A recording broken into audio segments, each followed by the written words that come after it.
عجیب بات ہے نا، لوگ کہتے ہیں ہمارے پیر صاحب نے کہا ہے خیر صلی ہے،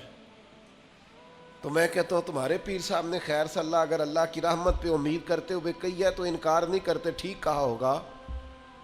پر تمہارے پیر صاحب نے کہا خیر ہے کچھ بھی نہیں ہونا، تو نبی پاک نے تو اتنا ڈرایا صحابہ کو کہ وہ کانپا کرتے تھے،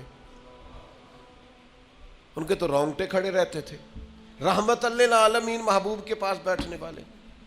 حضرت انس بن مالک رضی اللہ تعالیٰ عنہ ایک دن بیٹھے تھے لوگوں کے بیچ، تو اچانک اندھیرا، دفعتاً اچانک اندھیرا چھا گیا، تو ایک شخص نے کہا جب حضور کے زمانے میں ایسا ہوتا تھا تو آپ کیا کرتے تھے؟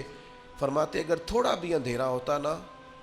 تو ہم کانپنے لگتے، ہمیں ڈر لگتا تھا کہیں قیامت تو نہیں آ گئی، تو پھر ہم فٹافٹ مسجد کو دوڑ جایا کرتے تھے، جا کے نفلوں کی نیت باندھ لیتے تھے، سجدوں میں گر جاتے تھے،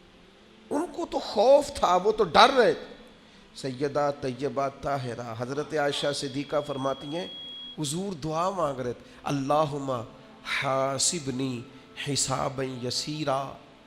تعلیم امت کے لیے، ہمیں سمجھانے کے لیے۔ کریم کہتے ہیں اے اللہ